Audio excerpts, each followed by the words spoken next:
नमस्कार दोस्तों, मेरे चैनल अल्फाजा डायरी व दीपा सोनी में आपका स्वागत है। आज मैं आपके लिए मुंशी प्रेमचंद जी द्वारा लिखी कहानी बेटों वाली विधवा का पार्ट सेकंड लाई हूँ। पहले का पार्ट आप चैनल पर जाकर सुन सकते हैं। चलिए शुरू करते हैं। कामता अविचलित स्वर में बोले, कितने ही के हों, मैं अनीति में हाथ नहीं डालना चाहता। तो आप अलग बैठिए। हाँ, बीच में भांजी ना मारिएगा। मैं अलग रहूँगा और तुम सीता अलग रहूँगा। लेकिन जब दयानाथ से यही प्रश्न किया गया तो वह उमानाथ से सहयोग करने को तैयार हो गया। 10,000 में 2,500 तो उसके होंगे ही। इतनी बड़ी रकम के लिए यदि कुछ कौशल भी करना पड़े तो क्षम्य है। फूलमती रात को भोजन करके लेटी थी कि उमा और दया उसके पास जाकर बैठ गए। दोनों ऐसा मुँह बनाए हुए थे मानो कोई भारी विपत्ति आ पड़ी है। फूलमती ने सशंक होकर पूछा, तुम दोनों घबराए हुए मालूम होते हो। उमा ने सिर खुजलाते हुए कहा, समाचार पत्रों में लेख लिखना बड़े जोखिम का काम है अम्मा। कितना ही बचकर लिखो लेकिन कहीं न कहीं पकड़ हो ही जाती है। दयानाथ ने एक लेख लिखा था, उस पर 5,000 की जमानत मांगी गई है। अगर कल तक जमा न कर दी गई तो गिरफ्तार हो जाएंगे और 10 साल की सजा ठुक जाएगी। फूलमती ने सिर पीटकर कहा, ऐसी बातें क्यों लिखते हो बेटा? जानते नहीं हो आजकल हमारे आदिन आए हुए हैं। जमानत किसी तरह टल नहीं सकती। दयानाथ ने अपराधी भाव से उत्तर दिया, मैंने तो अम्मा ऐसी कोई बात नहीं लिखी थी, लेकिन किस्मत को क्या करूं। हाकिम जिला इतना कड़ा है कि जरा भी रियायत नहीं करता। मैंने जितनी दौड़ धूप हो सकती थी वह सब कर ली। तो तुमने कामता से रुपए का प्रबंध करने को नहीं कहा? उमा ने मुँह बनाया। उनका स्वभाव तो तुम जानती हो अम्मा। उन्हें रुपए प्राणों से प्यारे हैं। इन्हें चाहे काला पानी ही हो जाए वह एक पाई न देंगे। दयानाथ ने समर्थन किया। मैंने तो उनसे इसका जिक्र ही नहीं किया। फूलमती ने चारपाई से उठते हुए कहा, चलो मैं कहती हूँ, देगा कैसे नहीं। रुपए इसी दिन के लिए तो होते हैं कि गाड़ कर रखने के लिए। उमानाथ ने माता को रोककर कहा, नहीं अम्मा, उनसे कुछ न कहो। रुपए तो ना देंगे, उल्टे और हाय हाय मचाएंगे। उनको अपनी नौकरी की खैरियत मनानी है। इन्हें घर में रहने भी न देंगे। अब सरों में जाकर खबर दे दें तो आश्चर्य नहीं। फूलमती ने लाचार होकर कहा, तो फिर जमानत का क्या प्रबंध करोगे? मेरे पास तो कुछ नहीं है। हाँ, मेरे गहने हैं, इन्हें ले जाओ। कहीं गिरोह रखकर जमानत दे दो और आज से कान पकड़ो कि किसी पत्र में एक शब्द भी न लिखोगे। दयानाथ कानों पर हाथ रखकर बोला, यह तो नहीं हो सकता अम्मा कि तुम्हारे जेवर लेकर मैं अपनी जान बचाऊं। 10-5 साल की कैद होगी तो होगी, झेल लूँगा। यहीं बैठा बैठा क्या कर रहा हूँ। फूलमती छाती पीटते हुए बोली, कैसी बातें मुँह से निकालते हो बेटा। मेरे जीते जी तुम्हें कौन गिरफ्तार कर सकता है? उसका मुँह झुलस दूंगी। गहने इसी दिन के लिए हैं या और किसी दिन के लिए? जब तुम ही ना रहोगे तो गहने लेकर के आग में झोंकूंगी। उसने पिटारी लाकर उसके सामने रख दी। दया ने उमा की ओर जैसे फरियाद की आंखों से देखा और बोला, आपकी क्या राय है भाई साहब? इसी मारे में कहता था, अम्मा को बताने की ज़रूरत नहीं, जेल ही तो हो जाती है और कुछ। उमा ने जैसे सिफारिश करते हुए कहा, यह कैसे हो सकता था कि इतनी बड़ी वारदात हो जाती और अम्मा को खबर न होती। मुझसे यह नहीं हो सकता था कि सुनकर पेट में डाल लेता, मगर अब करना क्या चाहिए यह मैं खुद निर्णय नहीं कर सकता। ना तो यही अच्छा लगता है कि तुम जेल जाओ और ना यही अच्छा लगता है कि अम्मा के गहने गिरोह रखे जाएं। फूलमती ने व्यथित कंठ से पूछा, क्या तुम समझते हो मुझे गहने तुमसे ज़्यादा प्यारे हैं? मैं तो प्राण तक तुम्हारे ऊपर न्यौछावर कर दूँ। गहनों की बिसात ही क्या है? दया ने दृढ़ता से कहा, अम्मा तुम्हारे गहने तो न लूँगा, चाहे मुझ पर कुछ ही क्यों न आ पड़े।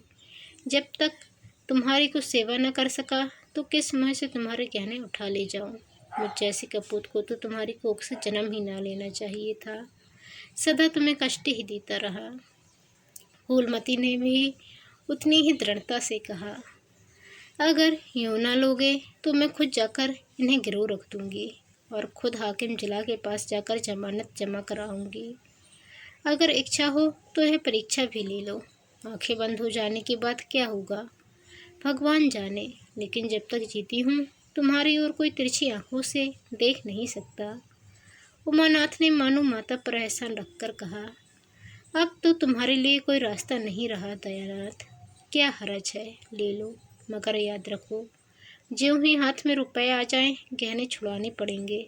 सच कहते हैं मातृत्व दीर्घ तपस्या है। माता के सिवा इतना स्नेह और कौन कर सकता है। हम बड़े अभागे हैं कि माता के प्रति जितनी श्रद्धा रखनी चाहिए उसका शतांश भी नहीं रखते। दोनों ने जैसे बड़े धर्म संकट में पड़कर गहनों की पिटारी संभाली और चलते बने। माता वात्सल्य भरी आंखों से उनकी ओर देख रही थी और उसकी संपूर्ण आत्मा का आशीर्वाद जैसे उन्हें अपनी गोद में समेट लेने के लिए व्याकुल हो रहा था। आज कई महीने के बाद उसके भग्न मातृ हृदय को अपना सर्वस्व अर्पण करके जैसे आनंद की अनुभूति मिली। उसकी स्वामिनी कल्पना इसी त्याग के लिए, इसी आत्मसमर्पण के लिए जैसे कोई मार्ग ढूंढती रहती थी। अधिकार या लोभ या ममता की वहाँ गंध तक न थी। त्याग ही उसका आनंद और त्याग ही उसका अधिकार है। आज अपना खोया हुआ अधिकार पाकर अपनी सृजी हुई प्रतिमा पर अपने प्राणों को भेंट करके वह निहाल हो गई। 3 महीने और गुजर गए। माँ के गहनों पर हाथ साफ करके चारों भाई उसकी दिलजोई करने लगे थे। अपनी स्त्रियों को भी समझाते थे कि उसको दुख ना दुखाएं। अगर थोड़े से शिष्टाचार से उसकी आत्मा को शांति मिलती है तो इसमें क्या हानि है। चारों करते अपने मन की, पर माता से सलाह ले लेते या ऐसा जाल फैलाते कि वह सरला उनकी बातों में आ जाती और हर एक काम में सहमत हो जाती। बाग को बेचना उसे बहुत बुरा लगता था, लेकिन चारों ने ऐसी माया रची कि वह उसे बेचने पर राजी हो गई। किंतु कुमुद के विवाह के विषय में मतैब न हो सका। माँ पंडित मुरारी लाल पर जमी हुई थी। लड़के दीन दयाल पर अड़े हुए थे। एक दिन आपस में कलह हो गई। फूलमती ने कहा, माँ बाप की कमाई में बेटी का हिस्सा भी है। तुम्हें 16,000 का एक बाग मिला, 25,000 का एक मकान, 20,000 नगद में, क्या 5,000 भी कुमुद का हिस्सा नहीं है। कामता ने नम्रता से कहा, अम्मा, कुमुद आपकी लड़की है तो हमारी बहन है। आप 2-4 साल में प्रस्थान कर जाएंगी, पर हमारा और उसका बहुत दिनों तक संबंध रहेगा। तब हम यथाशक्ति कोई ऐसी बात न करेंगे जिससे उसका अमंगल हो। लेकिन हिस्से की बात कहती हो तो कुमुद का हिस्सा कुछ नहीं। दादा जीवित थे तब और बात थी। वे उसके विवाह में जितना चाहते खर्च करते, कोई उनका हाथ न पकड़ सकता था। लेकिन अब तो हमें एक एक पैसे की किफ़ायत करनी पड़ेगी। जो काम 1000 में हो जाए उसके लिए 5,000 खर्च करना कहाँ की बुद्धिमानी है। मानाथ ने सुधारा। 5,000 क्यों, 10,000 कहिए। कामता ने भव्य से मुड़कर कहा, नहीं, मैं 5,000 ही कहूँगा। एक विवाह में 5,000 खर्च करने की हमारी हैसियत नहीं है। फूलमती ने जिद पकड़कर कहा, विवाह तो मुरारी लाल के पुत्र से ही होगा। 5,000 खर्च हों चाहे 10,000, मेरे पति की कमाई है। मैंने मर मर कर जोड़ा है, अपनी इच्छा से खर्च करूँगी। तुम्ही ने मेरी कोख से नहीं जन्म लिया है, कुमुद भी उसी कोख से आई है। मेरी आंखों में तुम सब बराबर हो। मैं किसी से कुछ मांगती नहीं। तुम बैठे तमाशा देखो, मैं सब कुछ कर लूँगी। 20,000 में 5,000 कुमुद का है। कामतानाथ को अब कड़वे सत्य की शरण लेने के सिवा और मार्ग न रहा। बोला, अम्मा, तुम बरबस बात बढ़ाती हो। जिन रुपयों को तुम अपना समझती हो वह तुम्हारे नहीं है। तुम हमारी अनुमति के बिना उनमें से कुछ नहीं खर्च कर सकती। फूलमती को जैसे सरफ ने डस लिया। क्या कहा, फिर तो कहना। मैं अपने ही सचे हुए अपनी इच्छा से नहीं खर्च कर सकती। वह रुपए तुम्हारे नहीं रहे, हमारे हो गए। तुम्हारे होंगे लेकिन मेरे मरने के पीछे नहीं। दादा के मरते ही हमारे हो गए। उमानाथ ने बेहयाई से कहा, अम्मा, कानून कायदा तो जानती नहीं, नाहक उलझती हैं। फूलमती क्रोध विहल रोक कर बोली, भाड़ में जाए तुम्हारा कानून। मैं ऐसे कानून को नहीं जानती। तुम्हारे दादा ऐसे कोई धन्ना सेठ नहीं थे।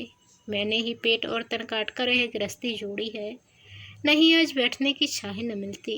मेरे जीते जी तुम मेरे रुपए नहीं छू सकते। मैंने 3 भाइयों के विवाह में 10-10 हजार खर्च किए हैं। वही मैं कुमुद के विवाह में भी खर्च करूंगी। कामतनाथ भी गर्म पड़ा। आपको कुछ भी खर्च करने का अधिकार नहीं है। उमानाथ ने बड़े भाई को डांटा। आप खामोखा अम्मा के मुँह लगते हैं भाई साहब। मुरारी लाल को पत्र लिख दीजिए कि तुम्हारे यहाँ कुमुद का विवाह न होगा। बस छुट्टी हुई। कायदा कानून तो जानती नहीं, व्यर्थ की बहस करती हैं। फूलमती ने संयमित स्वर में कहा, अच्छा क्या कानून है, जरा मैं भी सुनूं। उमा ने निरीह भाव से कहा, कानून यही है कि बाप के मरने के बाद जायदाद बेटों की हो जाती है। माँ का हक केवल रोटी कपड़े का है। फूलमती ने तड़प कर पूछा, किसने यह कानून बनाया है? उमा शांत स्थिर स्वर में बोला, हमारे ऋषियों ने, महाराज मनु ने, और किसने? फूलमती एक क्षण अवाक रहकर आहत कंठ से बोली, तो इस घर में मैं तुम्हारे टुकड़ों पर पड़ी हुई हूँ। उमानाथ ने न्यायाधीश की निर्ममता से कहा, तुम जैसा समझो। फूलमती की संपूर्ण आत्मा मानो इस वज्रपात से चीत्कार करने लगी। उसके मुख से जलती हुई चिंगारियों की भांति ऐसे शब्द निकल पड़े, मैंने घर बनवाया, मैंने संपत्ति जोड़ी, मैंने तुम्हें जन्म दिया, पाला, और आज मैं इस घर में गैर हूँ। मनु का यही कानून है और तुम उसी कानून पर चलना चाहते हो। अच्छी बात है, अपना घर द्वार लो, मुझे तुम्हारी आश्रिता बनकर रहना स्वीकार नहीं। इससे कहीं अच्छा है कि मर जाऊं। वाहे रे अंधेर, मैंने पेड़ लगाया और मैं उसकी छाया में खड़ी नहीं हो सकती। अगर यही कानून है तो इसमें आग लग जाए। चारों को पर माता के इस क्रोध और आतंक का कोई असर न हुआ। कानून का फौलादी कवच उनकी रक्षा कर रहा था। इन कांटों पर उनका क्या असर हो सकता था? जरा देर में फूलमती उठकर चली गई। आज जीवन में पहली बार उसका वात्सल्य मगन मातृत्व अभिशाप बनकर उसे धिक्कारने लगा। जिस मातृत्व को उसने जीवन की विभूति समझा था, जिसके चरणों पर वह सदैव अपनी समस्त अभिलाषा और कामनाओं को अर्पित करके अपने को धन्य मानती थी, वही मातृत्व आज उसे अग्निकुंड सा जान पड़ा, जिसमें उसका जीवन जलकर भस्म हो गया। संध्या हो गई थी। द्वार पर नीम का वृक्ष सिर झुकाए निस्तब्ध खड़ा था, मानो संसार की गति पर क्षुब्ध हो रहा हो। अस्ताचल की ओर प्रकाश और जीवन का देवता फूलवती के मातृत्व की ही भांति अपनी चिता में जल रहा था।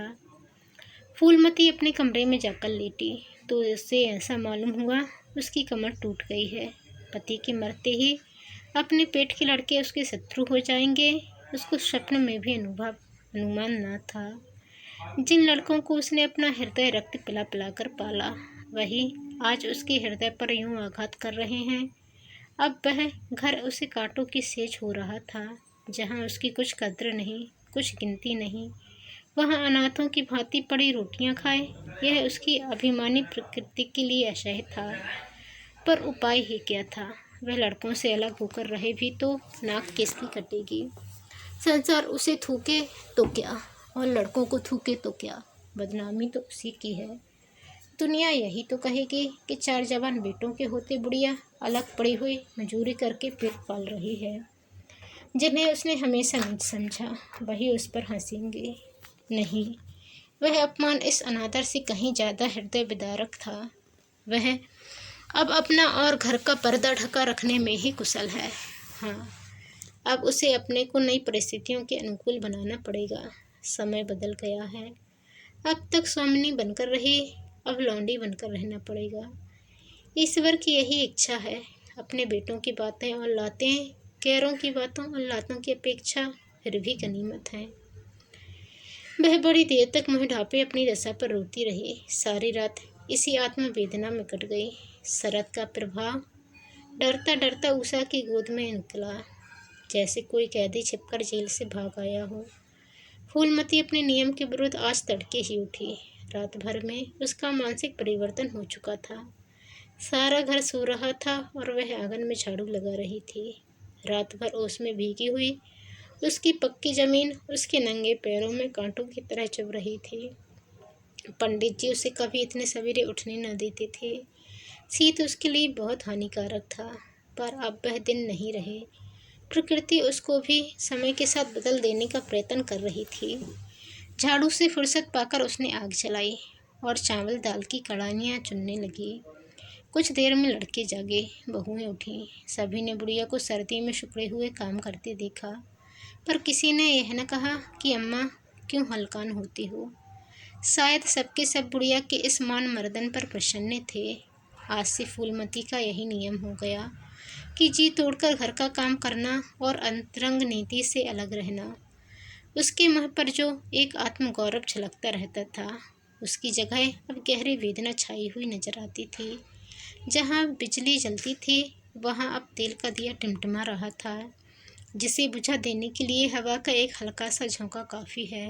मुरारीलाल को झंकारी पत्र लिखने की बात पक्की हो चुकी थी। दूसरे दिन पत्र लिखा दिया गया। दीनदयाल से कुमुद का विवाह निश्चित हो गया। दीनदयाल की उम्र 40 से कुछ अधिक थी, मर्यादा में भी कुछ हेठे थे, पर रोटी दाल से खुश थे। बिना किसी ठहराव के विवाह करने पर राजी हो गए। तिथि नियत हुई, बारात आई, विवाह हुआ और कुमुद विदा कर दी गई। फूलमती के दिल पर क्या गुजर रही थी, इसे कौन जान सकता है, पर चारों भाई बहुत प्रसन्न थे, मानो उनके हृदय का कांटा निकल गया हो। ऊंचे कुल की कन्या मुँह कैसे खोलती। भाग्य में सुख भोगना लिखा होगा, सुख भोगेगी। दुख भोगना लिखा होगा, दुख झेलेगी। हरी इच्छा विकसों का अंतिम अवलंबन है।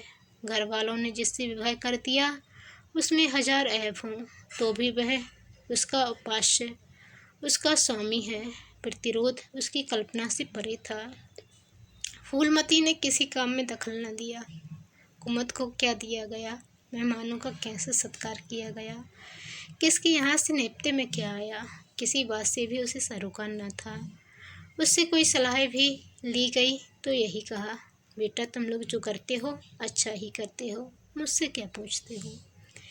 जब कुमुद के लिए द्वार पर डोली आ गई और कुमुद माँ के गले लिपटकर रोने लगी, तो वह बेटी को अपने कोठरी में ले गई और जो कुछ 150 रुपए और 2-4 मामूली गहने उसके पास बचे रह गए थे, बेटी के अंचल में डालकर बोली, बेटी मेरी तो मन की मन में रह गई, नहीं तो क्या आज तुम्हारा विवाह इस तरह होता और तुम इस तरह विदा की जाती।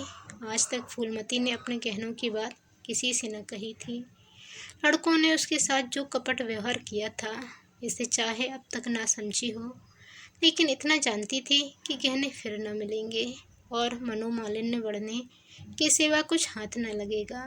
लेकिन इस अवसर पर उसे अपनी सफाई देने की जरूरत मालूम हुई।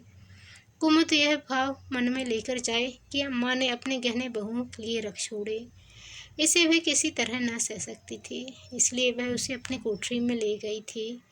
लेकिन कुमुद को पहले ही इस कौशल की टोह मिल चुकी थी। उसने गहने और रुपए अंचल से निकालकर माता के चरणों में रख दिए और बोली, अम्मा मेरे लिए तुम्हारा आशीर्वाद लाखों रुपए के बराबर है, तुम इन चीज़ों को अपने पास रखो, ना जाने अभी तुम्हें किन विपत्तियों का सामना करना पड़े। फूलमती कुछ कहना ही चाहती थी कि उमानाथ ने आकर कहा, क्या कर रही है कुमुद, चल जल्दी कर, साइड चली जाती है। वह लोग हाय हाय कर रहे हैं, फिर 2-4 महीने में आएगी ही, जो कुछ लेना देना हो ले लेना। फूलमती के घाव पर जैसे मनो नमक पड़ गया, बोली, मेरे पास अब क्या है भैया, जो इसे मैं दूंगी, जाओ बेटी, भगवान तुम्हारा सुहाग अमर करे। कुमुद विदा हो गई। फूलमती पछाड़ खाकर गिर पड़ी, जीवन की लालसा नष्ट हो गई। 1 साल बीत गया। फूलमती का कमरा घर में सब कमरों से बड़ा और हवादार था। कई महीनों से उसने बड़ी बहू के लिए खाली कर दिया था और खुद एक छोटी सी कोठरी में रहने लगी, जैसे कोई भिखारिन हो। बेटों और बहुओं से अब उसे जरा भी स्नेह न था। वह अब घर की लौंडी थी। घर की किसी प्राणी, किसी वस्तु, किसी प्रसंग से उसे प्रयोजन न था। वह केवल इसलिए जीती थी कि मौत न आती थी। सुख या दुख का अब उसे लेश मात्र भी ज्ञान न था। उमानाथ का औषधालय खुला, मित्रों की दावत हुई, नाच तमाशा हुआ। दयानाथ का प्रेस खुला, फिर जलसा हुआ। सीतानाथ को वजीफा मिला और विलायत गया, फिर उत्सव हुआ। कामतानाथ के बड़े लड़के का अज्ञोपवीत संस्कार हुआ, फिर धूमधाम हुई। लेकिन फूलमती के मुख पर आनंद की छाया तक न आई। कामता प्रसाद टाइफाइड में महीने भर बीमार रहा और मरकर उठा। दयानाथ ने अपने पत्र का प्रचार बढ़ाने के लिए वास्तव में एक आपत्तिजनक लेख लिखा और 6 महीने की सजा पाई। उमानाथ ने एक फौजदारी के मामले में रिश्वत लेकर गलत रिपोर्ट लिखी और उसकी सनद छीन ली गई, पर फूलमती के चेहरे पर रंज की परछाई तक न पड़ी। उसके जीवन में अब कोई आशा, कोई दिलचस्पी, कोई चिंता न थी। बस पशुओं की तरह काम करना और खाना, यही उसकी जिंदगी के 2 काम थे। जानवर मारने से काम करता है, पर खाता है मन से। फूलमती बेकहे काम करती थी, पर खाती थी विष की कौर की तरह। महीनों सिर में तेल न पड़ता, महीनों कपड़े न धुलते, कुछ परवाह नहीं। चेतना शून्य हो गई थी। सावन की झड़ी लगी हुई थी, मलेरिया फैल रहा था। आकाश में मटियाले बादल थे, जमीन पर मटियाला पानी, आर्द्र वायु शीत ज्वर और श्वास का वितरण करती फिरती थी। घर की मेहरी बीमार पड़ गई। फूलमती ने घर के सारे बर्तन मांजे, पानी में भीग भीग कर सारा काम किया, फिर आग जलाई और चूल्हे पर पतीलियां चढ़ा दी। लड़कों को समय पर भोजन मिलना चाहिए। सहसा उसे याद आया, कामतानाथ नल का पानी नहीं पीते। उसी वर्षा में गंगा जल लाने चली। कामतानाथ ने पलंग पर लेटे लेटे कहा, रहने दो अम्मा, मैं पानी भर लाऊंगा, आज मेहरी खूब बैठ रही। फूलमती ने मटियाले आकाश की ओर देखकर कहा, तुम भीग जाओगे बेटा, सर्दी हो जाएगी। कामतानाथ बोले, तुम भी तो भीग रही हो, कहीं बीमार न पड़ जाओ। फूलमती निर्मम भाव से बोली, मैं बीमार न पड़ूंगी, मुझे भगवान ने अमर कर दिया है। उमानाथ भी वहीं बैठा हुआ था। उसके औषधालय में कुछ आमदनी न होती थी, इसलिए बहुत चिंतित था। भाई भावच की मुँह देखी करता रहता था। बोला, जाने भी दो भैया, बहुत दिनों बहुओं पर राज कर चुकी हैं, उसका प्रायश्चित तो करने दो। गंगा बड़ी हुई थी, जैसे समुद्र हो, क्षितिज के सामने के फूल से मिला हुआ था। किनारों के वृक्षों की केवल फुगनियाँ पानी के ऊपर रह गई थीं। घाट ऊपर तक पानी में डूब रहे थे। फूलमती कलसलिए नीचे उतरी, पानी भरा और ऊपर जा रही थी कि पाँव फिसला, संभल न सकी, पानी में गिर पड़ी। पल भर हाथ पांव चलाए, फिर लहरें उसे नीचे खींच ले गईं। किनारे पर 2-4 पंडे चिल्लाए, अरे दौड़ो, बुढ़िया डूबी जाती है। 2-4 आदमी दौड़े भी, लेकिन फूलमती लहरों में समा गई थी, उन बल खाती हुई लहरों में जिन्हें देखकर ही हृदय कांप उठता था। एक ने पूछा, ये कौन बुढ़िया थी? अरे वही पंडित अयोध्यानाथ की विधवा है। अयोध्यानाथ तो बड़े आदमी थे। हाँ थे तो, पर इसके भाग में ठोकर खाना लिखा था। उनके तो कई लड़के बड़े बड़े हैं और सब कमाते हैं। हाँ सब है भाई, मगर भाग्य ही तो कोई वस्तु है। तो दोस्तों, आपको ये कहानी कैसी लगी कमेंट कर ज़रूर बताएं। चैनल पर नए आए हैं तो चैनल को सब्सक्राइब कर बेल आइकन को क्लिक कर लें। धन्यवाद। जय हिंद।